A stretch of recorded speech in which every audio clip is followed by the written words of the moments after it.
Eric Salaha back with you for part three of why we lecture and why we shouldn't. And so, if you haven't watched parts one and two, go back and find those. For those of you who just finished or have been thinking about, um, one of the reasons we lecture, one of the main reasons we lecture that we talked about in part two is there's a ton of important content in our class, and students need that content. And since they either can't or won't spend time outside of class studying and learning the content, we really have to give it to them in class.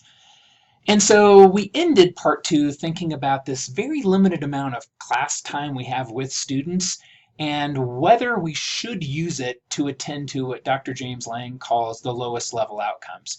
And what Eric Mazur says is the easiest thing that students have to do is to learn the content, and we give them all the hard work to do on their own outside of class. And so we get this limited amount of time, and how should we use it?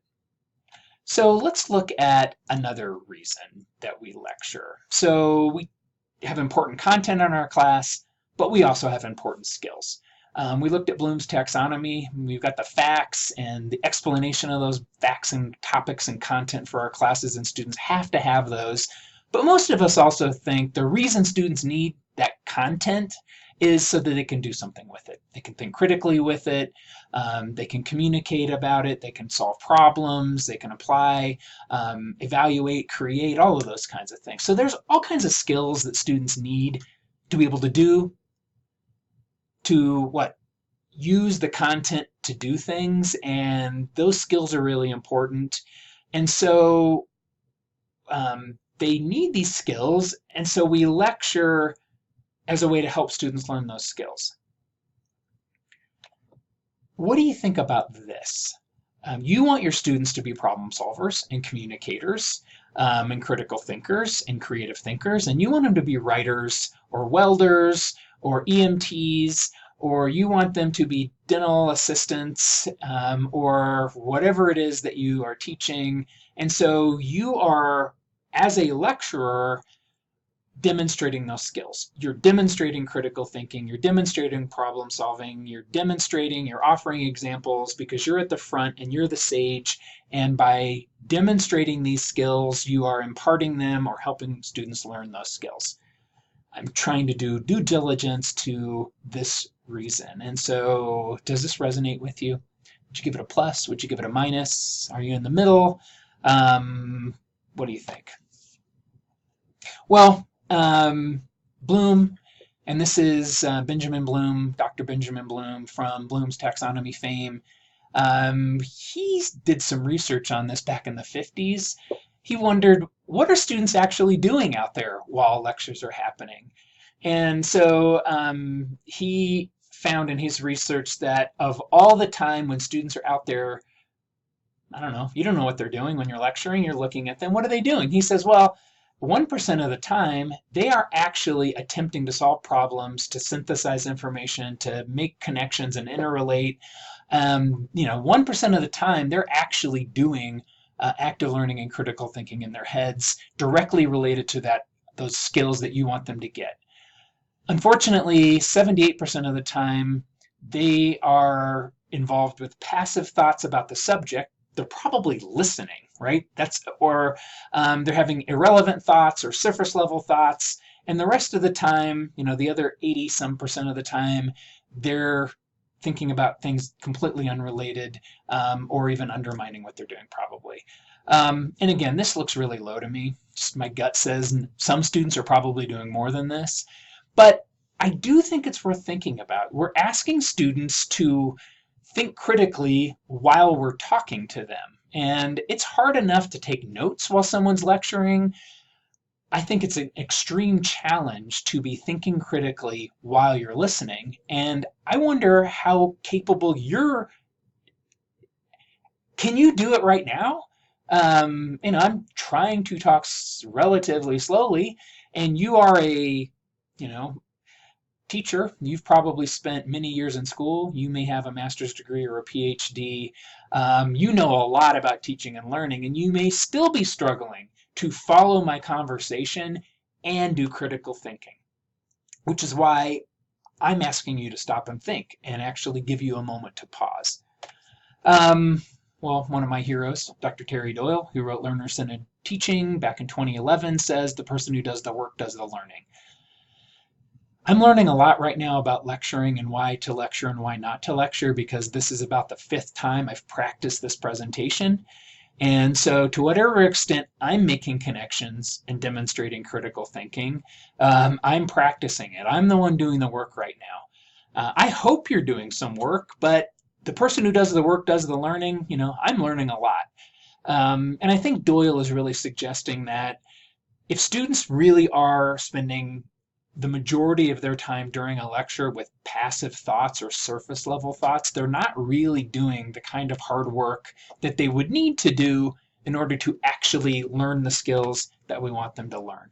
Doyle says if we really want students to learn skills, then we need to actually help them apply the course content by thinking creatively and critically. They need to do the work.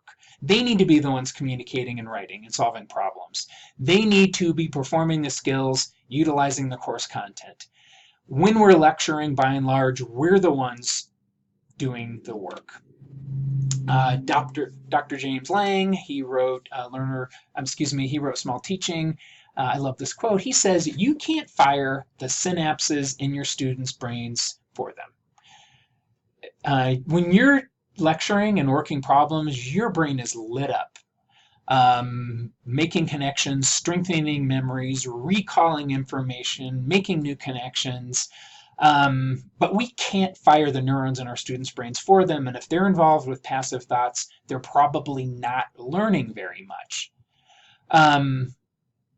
What your task is, Lang says, is to become a learner facilitator and a course designer, right? Your task is, how can I create an environment that helps students form those connections rather than just lecturing about them? Bly wrote a great book called What's the Use of Lectures? I think about 25, 30 years ago, maybe more than that. Maybe it was in the 70s. Second version came out relatively recently. And in this book, Bly looks at a whole bunch of research about lectures, and he shares that he could not track down a single study which found that lecturing was more effective than some other method for the promotion of thought. He could not find one study that showed lectures are superior for helping your students think than any other method. He did find 21 studies that found lecturing to be less effective than promoting thinking, and some of those other things that were more effective were discussion, reading, and individual work in class. And so this sharply undercuts the idea that we can fire the synapses in our brains for students. And this definitely backs up Bloom's research that, if we want to stimulate thought, we probably need to get students to do the thinking and not hope that us talking is going to transmit the thinking to them. Bly says the best way to learn to solve problems is to be given problems to solve. The best way to awaken critical thinking skills is to practice the canons of criticism. He says it should be remembered that some people place faith in their lectures to stimulate thought and expect thinking skills to be absorbed like some mystical vapors from an academic atmosphere.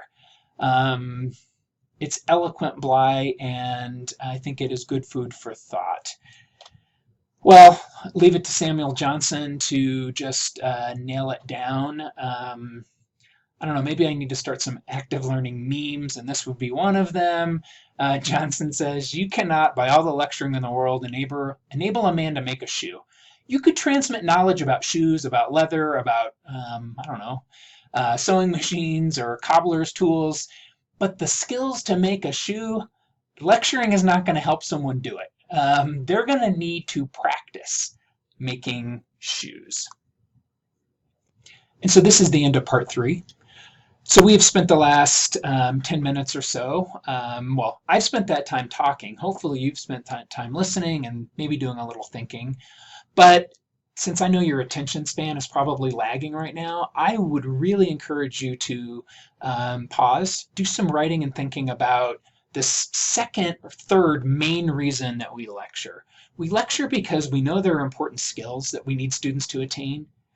and that we somehow think, we must think, that by demonstrating these skills via lecture, by being at the front of the room, doing the critical thinking and solving the problems and working the problems and whatever we're doing, we're going to transmit and get our students' brains to fire. Take some time to think about that. Is that why you lecture? What do you think of some of these reasons? And so I will see you for part 4 whenever you're ready for it.